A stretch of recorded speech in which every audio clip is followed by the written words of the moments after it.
Welcome to @Cronkite News, your social sharing connection where you choose the news. Facebook likes and shares, tweets, retweets, and favorites. YouTube views and subscriptions. We're watching you, watch us. From our digital home at cronkitenews.azpbs.org to your television, web browser, or mobile device. Let's get a refresh on the top Arizona news of the week. Recent budget cuts in Arizona mean some financial assistance programs will be significantly scaled back. Investigative reporter Sydney Glenn explored how that will affect families who need the money the most.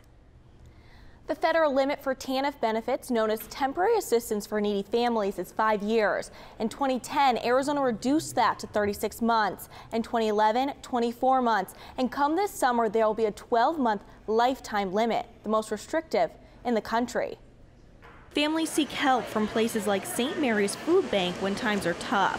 Many are receiving monthly stipends from TANF, but come July, about half of those people will be dropped. Yesenia Yavano has 4 children. Her youngest is just 2. She says she's nervous about how she will make up for the lost money. It's out good with the bills and everything. In order to receive TANF benefits, people must have dependent children, be considered a needy family, enroll in the jobs program, and make sure their children are immunized and in school. Tom Riley with the Morrison Institute recently did a study on the cuts. The blue bars in this graph show how direct help to needy families has decreased since 1998. So over the years, the state has reduced the amount a family can receive, and it also reduced the lifetime limit. Cynthia Zwick with the Arizona Community Action Association fears that people won't be ready when the money stops. They're going to need help with shelter, they're going to need help with food, they're going to need help with rent and utility assistance. The Department of Economic Security estimates that when this new policy goes into effect come July, roughly 1,600 cases will be dropped, which could result in more families relying on places like here at St. Mary's Food Bank, where they already provide enough food for 250,000 meals a day. Karen McLaughlin with the Children's Action Alliance said for some families 12 months may be enough, but not for all. But there are other families that face multiple issues. If they're homeless, if they're victims of domestic violence, if they have children who have disabilities or other issues, or they themselves have disabilities, it takes a longer period of time to get those issues dealt with and help that family find a job. The average family receives $195 a month, but needy families may not be the only ones that need to prepare.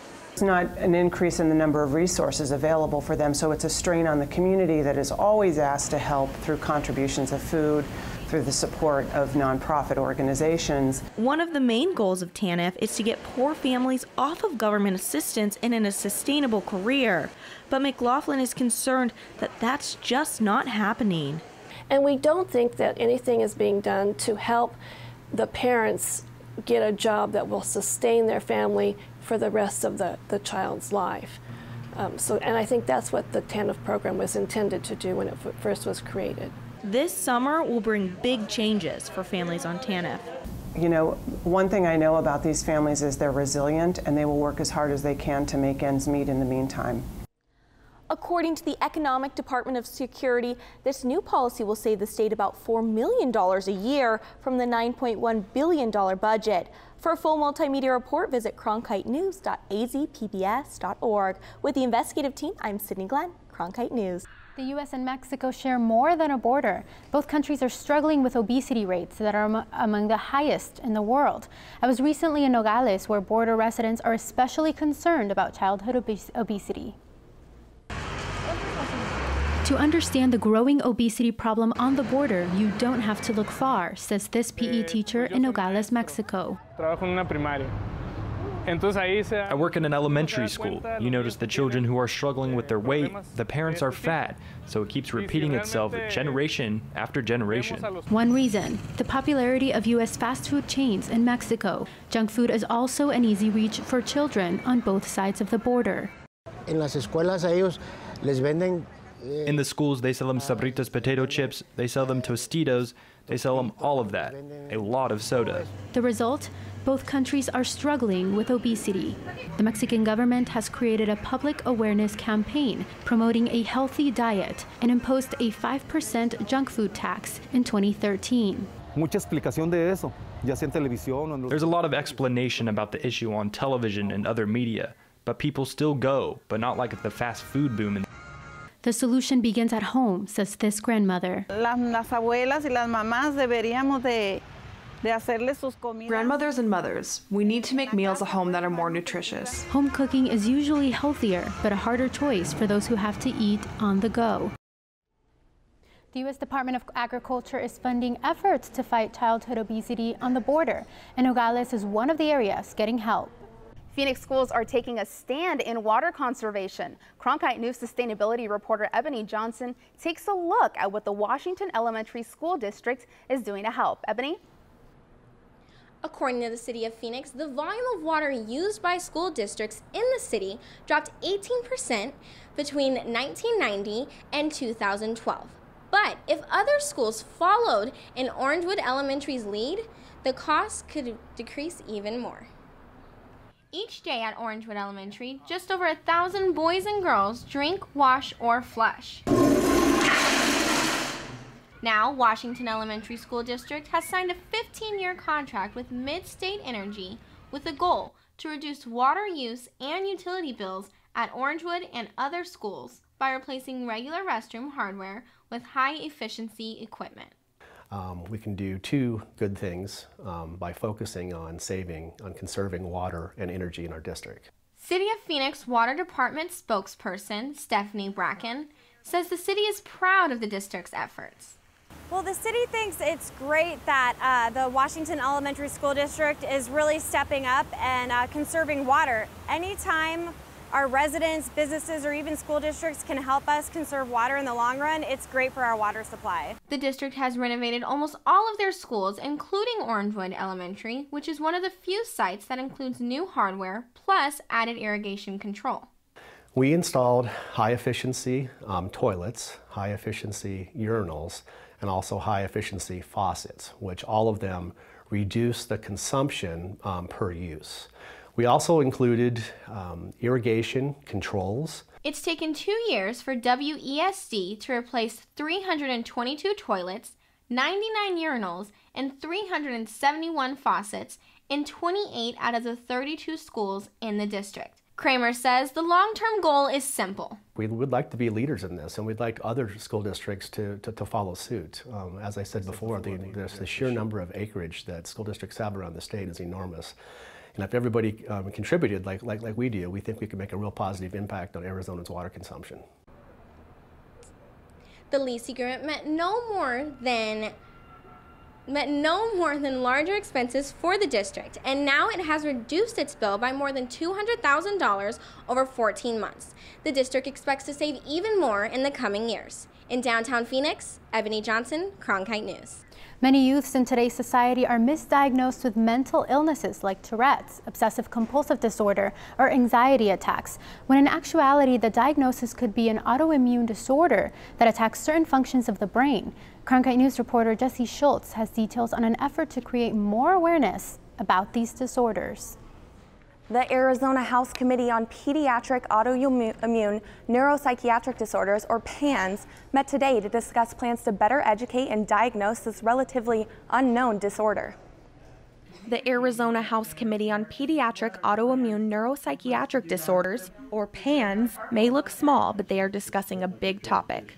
PANS occurs when an infection triggers an autoimmune response that results in inflammation on a child's brain. That inflammation causes symptoms of mental illness and sometimes results in misdiagnosis. Carrie Kling, mother of a son with PANS, hopes the work of the committee can create a system of early diagnosis so parents don't go through what she did. Her son was diagnosed with Tourette's, but actually had an immune response to strep throat. There was no research about PANDAS or PANS at that time online that I could find. There was no support group.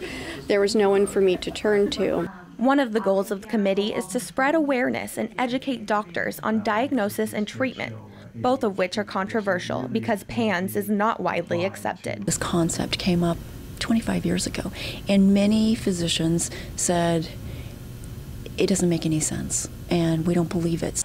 Another goal is to find the funding for a medical center of excellence at the University of Arizona that will specialize in PANS. We will be the national center for the standard of care. For Kling's son, PANS diagnosis and treatment has made a huge difference. He's made about a 95% recovery, and it's because he had the right treatment.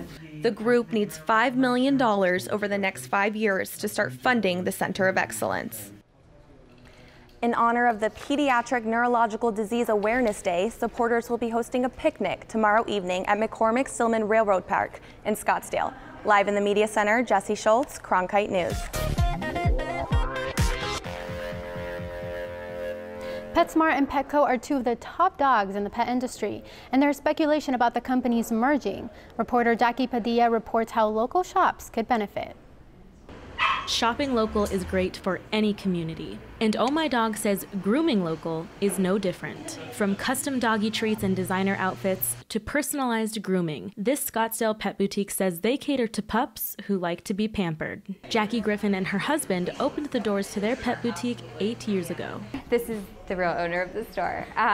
So when it comes to the experience, we have the grooming and then we have the specialty boutique. Griffin says she knows people have a lot of options when it comes to shopping for their furry friends, but she thinks local shops can offer products with a special touch. I think that for our unique concept, it's really different because we're just trying to really give that unique touch to the dogs and let their personalities kind of shine through. Much like Navarre here, local pet boutiques seem pretty relaxed and aren't too concerned about the bigger dogs in the industry. There is speculation that PetSmart, a major retailer that started right here in Arizona, may be merging with Petco. According to Reuters, multiple anonymous sources familiar with the situation say the companies are still in the talking stages. According to their websites, both have approximately 1,400 stores. But within a 1-year time period, PetSmart leads in net sales by about $3 billion. Luke Arsenault with Moss Adams says when two companies consider merging, strategy is key. It's a very expensive process, and mistakes that are done could be very costly. You know, high risk, high reward. Arsenault also says when big companies merge, local shops can sometimes benefit if they lose focus on the customer during the merging process. In Scottsdale, Jackie Padilla, Cronkite News. Again, the companies have not confirmed a merger, but rumors started about the acquisition in September. After years of legal battles that have tested the patience of people on both sides of the border, a U.S. Border Patrol agent faces second-degree murder charges for firing into Mexico and killing a 16-year-old in Nogales. Cronkite News Borderlands reporter Alicia Clark brings us up to date. It's been almost 3 years since a Border Patrol agent killed a teenager along the border fence. For many in Nogales, Mexico, the memory is still fresh. A memorial marks the spot where Jose Antonio Elena Rodriguez was killed. He died in front of a building where a doctor lives and practices medicine. I talked to that doctor, Luis Contreras Sanchez, who was home the night of the shooting. He remembers hearing multiple bullets hit his building and described the sound as if there was a war and his house was a target. When it was over, the doctor saw the teenager's body on the sidewalk. His family says Rodriguez was shot walking home after playing basketball. At the time, Border Patrol agent Lonnie Swartz was pursuing two men trying to climb the fence into Mexico. According to Border Patrol, Swartz fired his weapon in response to rock throwers on the Mexican side. He now faces second-degree murder charges and is expected to plead not guilty at his arraignment Friday. Alicia Clark, Cronkite News. The state is still 2.5 weeks away from hunting season, but some Arizonans have been jumping the gun. Cronkite News reporter Julia Thatcher has a sneak preview on the state's plan to combat it. The Mule Deer Foundation here in Phoenix has just donated a mechanical deer to the Game and Fish Department in hopes to stop hunters who may try to start their hunt early. And oh dear, is this causing some upset in the hunting community? Poachers are, in my opinion, the cancer of the hunting community. In Arizona, Game and Fish reported citing more than 600 people in 2014 who were illegally attempting to shoot wildlife. In order to combat this, the Mule Deer Foundation donated a mechanical mule deer to use as a decoy to catch poachers. Although Game and Fish has used similar decoys in the past, the new technology makes the deer appear more lifelike. While the Game and Fish Department regulates the wildlife population, the animals actually belong to the residents of Arizona. People should know that they own that wildlife and that's being taken from them, just as if someone came in their backyard and snatched their dog. A flick of the tail and the turn of a head could be all that's needed to entice poachers. Once someone has taken a shot, officers stationed nearby will try to catch the offenders. If caught, poachers could see up to 6 months jail time and a $750 fine. Those close to the cause, however, think these penalties might not be enough. I mean, the bottom line is thieves are thieves, and that's what these folks are. So they need to spend time in jail. I think there should be confiscation of weapons, confiscation of their vehicles. I think they should go after where they live, too. I have no feelings of guilt to say that I would like to see them lose everything they have if they try to steal things from people. I asked the Game and Fish Department when they plan to deploy their new decoy, but they said they don't plan to tell anyone in hopes of catching poachers off guard.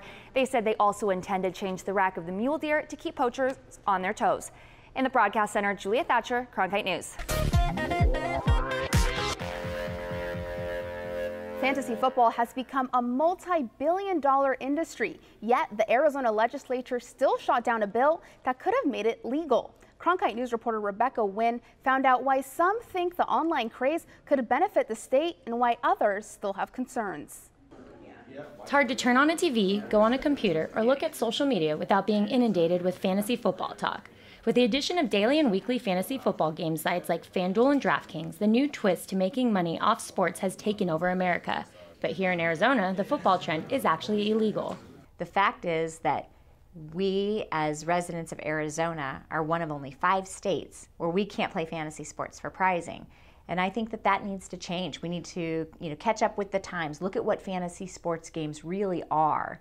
On the other hand, the NFL and its fantasy site, hosted by the SAP platform, sees the popularity of fantasy football increasing nationwide. Fast forward 2 years from now, you're going to start to see real-time information, even in-game, same day, the capability to look at, who should I pick, who should I draft today. With the increase of information that's available, there's also been an increase in problems. Both FanDuel and DraftKings have recently been accused of using insider information to bet on competitors' websites.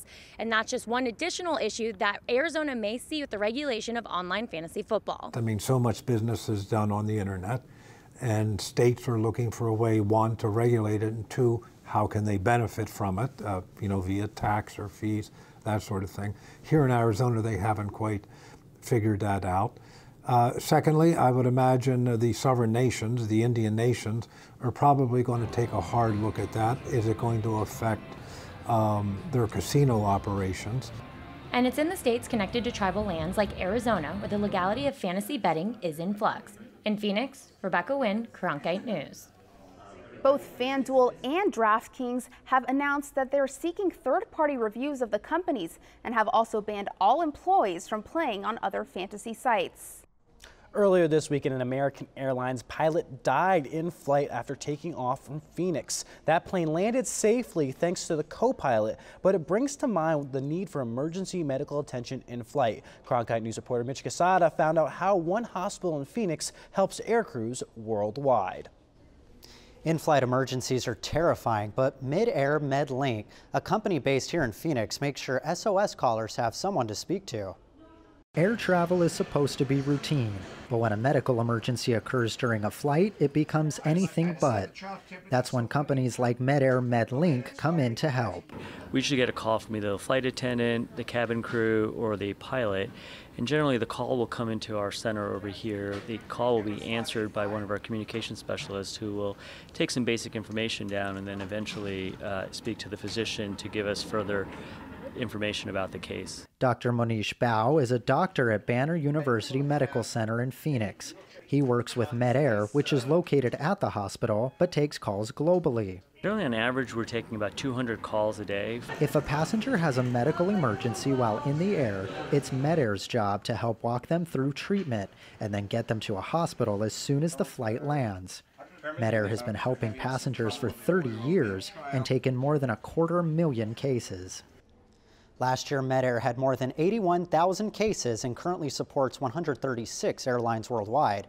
They are the world's largest international SOS company. Mitch Casada, Cronkite News. If you were a kid in the 80s or 90s, you can probably remember playing Nintendo games on your NES or Nintendo 64. Well, just because you sold your games or your console doesn't mean they're not still out there and being played. I visited a couple video game stores in the Valley to find out where these games are now and just how much they're worth. Ian is reliving what he calls the glory days. We should just go for the bounce ball. All the other games that I play, like Super Nintendo and N64, it's definitely just, you know, it brings back all the memories and stuff from playing with all my buddies, coming over to my house after school. The 23-year-old is at the younger end of a particular niche of gamers who prefer the classics. Nostalgia is huge, as people are like, oh, I remember playing that. I'm like, I remember getting the whistles in Super Mario Brothers 3. To start all over. They don't mind the clunky controllers, pixel graphics, or even the high price tags. For $380, you can play this Nintendo game. Bubble Bobble Part 2 made its debut in 1993. Its cost then $70. A recent purchase I just made, it was just for a single cartridge. It cost me around 150 bucks just for that single cartridge. So who's driving the comeback? A guy said a pretty funny line to me once. He said that he feels that he's still a kid, but with money now. So he's trying to get all his games back. And he's right. Research analysts that watch the game industry say baby boomers coming of age are causing the increase in demand. Games that were only a few bucks to $5 to $15 are now $20, $30, $40, $50 games, easy. And people pick them up and they're willing to pay the money. But for fanatics like Ian, dang, the DI. The price tag will never matter. It's really special to me. It's just like it's right here. Research analyst Michael Pachter told us the nostalgic culture will keep the games around because as long as someone who played those games is still alive, they'll want to play them again.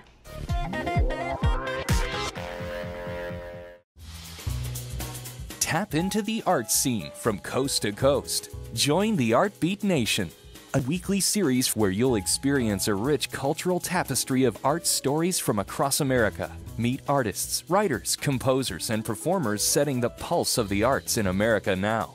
Join us for a brand new episode of Art Beat Nation, Sunday at 5 on 8HD. Are you a news junkie, history buff, science or nature lover? Then discover 8 World, an entire channel devoted to bringing the world home to Arizona. Watch 8 World on Cox 88 or over the air via antenna on 8.3. To find out how to tune into 8 World through your satellite or another cable provider, visit azpbs.org/world or call 602-496-2308. Discover your world. 8 World. See this flower garden?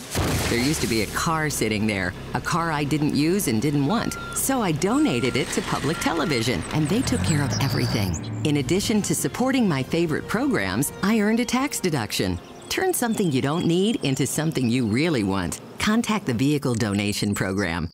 8 is Arizona PBS, a service of Arizona State University. Welcome back to @Cronkite News, our weekly refresh. Now, here's our digital download from cronkitenews.azpbs.org. The top clicks on stories, photos, and infographics making news across Arizona.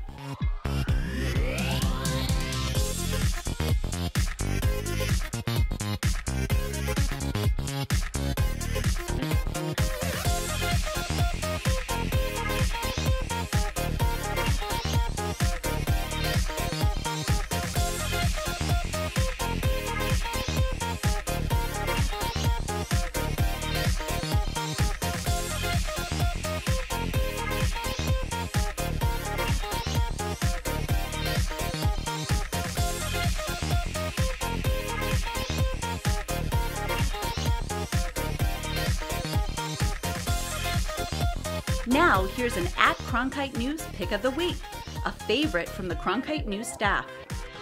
It was a special day for one child in Gilbert who got to take a ride in the Batmobile, but his adventure did not stop there. This morning in Tempe, Tyson revealed his plans to bring a little more comic book magic to kids in Arizona. Tyson Copeland is no ordinary boy. He's a wonderful young man. He's the type of person who will put others before himself, even on his birthday. It just went all over. People just started filling jars and then didn't expect it would get this big immediately. Tyson had one wish for his birthday this year, to raise money via mason jars to build a new Batcave with help from his community. Tyson is such a special kid because what he has done is that he has become part of a cause greater than himself. Instead of being self-indulgent on his birthday and worrying about what presents he's going to get, he has gone out and raised 1,000 jars of change to help other kids just like him. Tyson, who's been battling medical issues since a young age, was given a chance to visit the top-secret Batcave earlier this year. His experience was unforgettable and wanted to make sure other children could enjoy it as well. They have plans to build the Batcave bigger, and they're extending the Batcave, and I wanted to help. And help he did. With contributions from the town of Gilbert, Phoenix Police, and MidFirst Bank, Tyson has made a significant contribution to the Colton Cowell Foundation. Almost every state around the world is starting to fill jars. And I'm like, how did it get to being like this? It got like this because of Tyson, and those who weren't there to support him wanted to make sure his special day wasn't forgotten. Happy birthday, Tyson! Tyson turned 11 years old today, and the Colton Cowell Foundation, who's in charge of the project, hopes to submit their plans for the new Batcave in early 2016. Cronkite News tracks your likes, tweets, and shares from all our social sites to bring you this news special at Cronkite News, our weekly refresh. Join the conversation so you choose the news. Like us on Facebook, follow us on Twitter, subscribe to us on YouTube, and log on to cronkitenews.azpbs.org for top Arizona stories anytime.